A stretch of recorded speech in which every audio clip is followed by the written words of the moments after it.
Hi everyone, कैसे हैं आप सभी का एक बार फिर स्वागत है। देखते हैं मुख्य शिक्षा भर्ती 2022 के लिए मोस्ट इम्पॉर्टेंट क्वेश्चन एग्जाम के लिए बेहद महत्वपूर्ण रहेगा आप सभी को। आज की क्लास में हम 13 नंबर क्वेश्चन से शुरू करते हैं। फर्स्ट क्लास में हम लोग 12 क्वेश्चन किए थे।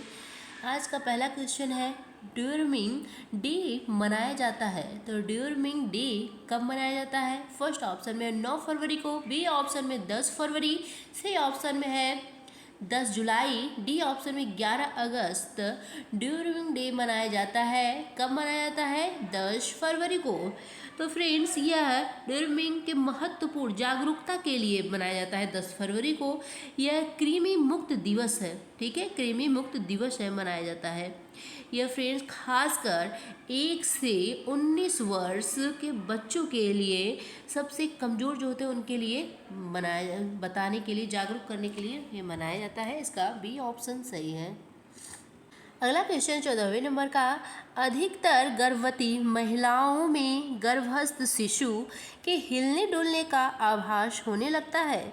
तो किस सप्ताह में अधिकतर गर्भवती महिलाओं को शिशु के हिलने डुलने का आभास होने लगता है? तो ये ऑप्शन में दिया है 12 से 15 सप्ताह में, बी ऑप्शन 17 से 22 सप्ताह में, सी ऑप्शन में 23 से 25 सप्ताह में, और डी ऑप्शन में है 30 से 32 सप्ताह में। तो गर्भवती महिला जो होती हैं उनको, अधिकतर गर्भवती महिलाओं को गर्भस्थ शिशु के हिलने डुलने का आभास 17 से 22 सप्ताह में होने लगता है। इसका बी ऑप्शन सही है 14 नंबर क्वेश्चन का। नेक्स्ट देखते हैं। अगला क्वेश्चन 15वें नंबर का है, पहले और दूसरे बच्चे में कम से कम कितने वर्ष का अंतराल होना चाहिए? पहला बच्चा हुआ है, दूसरे बच्चे के लिए कम से कम कितने वर्ष का अंतराल होना चाहिए? ए ऑप्शन में है 2 वर्ष का, बी ऑप्शन में है 3 वर्ष, सी ऑप्शन में है 4 वर्ष, और डी ऑप्शन में है 5 वर्ष। तो देखिए, सक्षम बुक में दिया है 3 वर्ष का अंतराल होना चाहिए पहले और दूसरे बच्चे में, पर WHO ने कितना माना है? WHO ने 2 वर्ष, ठीक है, पहले और दूसरे बच्चे के बीच 2 वर्ष का गैप होना चाहिए। न 2 वर्ष का हो तो कम से कम 18 महीने का तो होना ही चाहिए, ठीक है। न 2 वर्ष का हुआ हो तो 18 महीने का अंतराल जरूर से होना चाहिए पहले और दूसरे बच्चे में। ये WHO का मांगना है, पर सक्षम बुक में बताया गया है कि 3 वर्ष का अंतराल होना चाहिए पहले और दूसरे बच्चों के अंतराल का। ओके, इसका बी ऑप्शन सही है। अगला क्वेश्चन 16वें नंबर का, फोलिक एसिड की गोली का सेवन रोजाना किस तिमाही में करना चाहिए? तो फोलिक एसिड की गोली का सेवन रोजाना किस तिमाही में करनी चाहिए? पहले ऑप्शन में है पहली तिमाही को, बी ऑप्शन दूसरी तिमाही को, सी ऑप्शन तीसरी तिमाही को, और डी ऑप्शन इनमें से कोई नहीं। तो फोलिक एसिड की गोली का सेवन रोजाना तिमाही के पहले में करना चाहिए। तो इसका ए ऑप्शन सही है। अगला क्वेश्चन 17वें नंबर का है, निम्न में से कौन सा परिवार नियोजन का अस्थायी तरीका है? तो इसमें फ्रेंड्स चारों ऑप्शन में से बताइए कि कौन सा परिवार नियोजन का अस्थायी तरीका है। ये ऑप्शन में है गर्भ निरोधक गोलियां, ये अस्थायी है? नहीं, अगर हम छोड़ देंगे तो फिर क्या है? ये अस्थायी है। बी ऑप्शन में है फीमेल कंडोम, और सी ऑप्शन में है फीमेल नसबंदी, और डी ऑप्शन में है गर्भ निरोधक इंजेक्शन। तो फ्रेंड्स पूछा हमसे है अस्थायी, ठीक है, परिवार नियोजन के अस्थायी तरीके, तो फीमेल नसबंदी हो जाता है फ्रेंड्स। तो इसके लिए तो ये अस्थाई है, बाकी सब अस्थाई है, तो इसका सी ऑप्शन जो है वह सही है। अगला क्वेश्चन 18वें नंबर का है, प्रसव पश्चात जटिलताओं से बचने के लिए धात्री महिलाओं को कितने माह तक आयरन की गोलियां लेती रहना चाहिए? तो किससे बचने के लिए? जटिलताओं से बचने के लिए एक धात्री महिला को कितने माह तक आयरन की गोलियां लेते रहनी चाहिए? ए ऑप्शन में दिया 3 माह तक, बी ऑप्शन में है 6 माह तक, 5 माह तक, और सी ऑप्शन में 6 माह तक, डी ऑप्शन में 9 माह तक।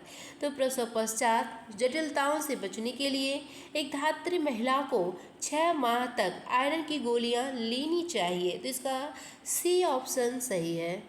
अगला क्वेश्चन 19वें नंबर का है, लैक्टेशनल एमेनेरिया क्या है? तो लैक्टेशनल एमेनीरिया यह क्या है? ए ऑप्शन में स्तन से दूध का कम निकलना, बी ऑप्शन स्तन कैंसर के लक्षण है, सी ऑप्शन है परिवार नियोजन का प्राकृतिक तरीका है, और डी ऑप्शन में है स्तन से दूध का ज़्यादा निकलना।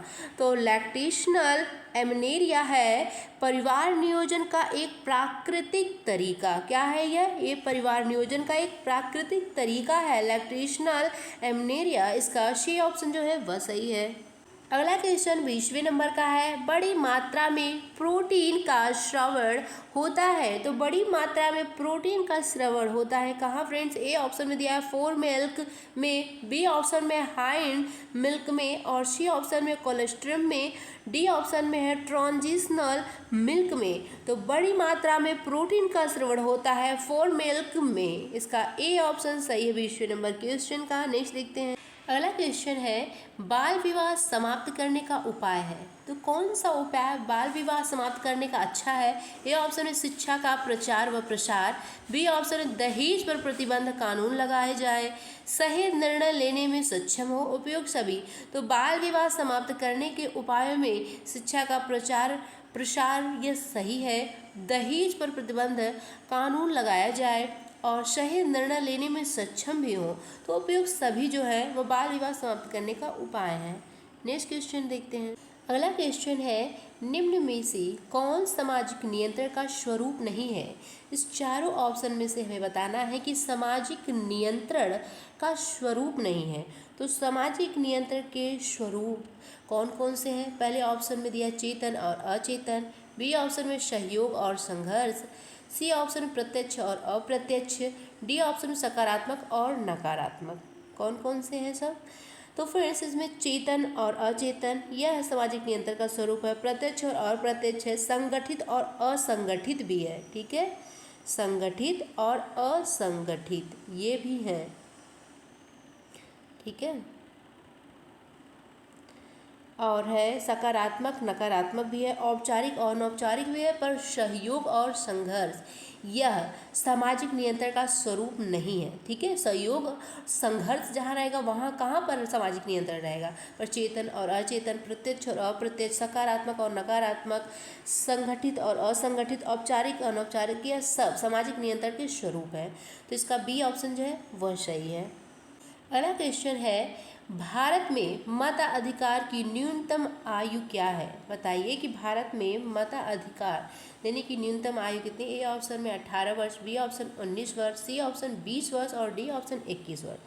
तो फ्रेंड्स अनुच्छेद 326 सार्वभौम वैक्स मताधिकार का प्रावधान से संबंधित पहले मताधिकार कितना था? 21 था पहले पर वर्ष, लेकिन 61वें संविधान संशोधन अधिनियम 1986 मतदान के अधिकार के लिए आयु कितनी है रख गई? 21 से घटाकर 18 कर दी गई है। कितनी कर दी गई है किस संशोधन से? तो 61वें संविधान संशोधन अधिनियम 1986 ने इसको 21 वर्ष को घटाकर 18 वर्ष कर दिए हैं। तो इसका ए ऑप्शन जो है वह सही है। कैसा लगा आज का क्वेश्चन? आई होप फ्रेंड्स आप सभी को पसंद आया हो। तो जुड़ने के लिए लाइक और सब्सक्राइब करना मत भूलिएगा, कमेंट भी कीजिएगा कैसा लगा आज का हमारा क्वेश्चन। Bye friends.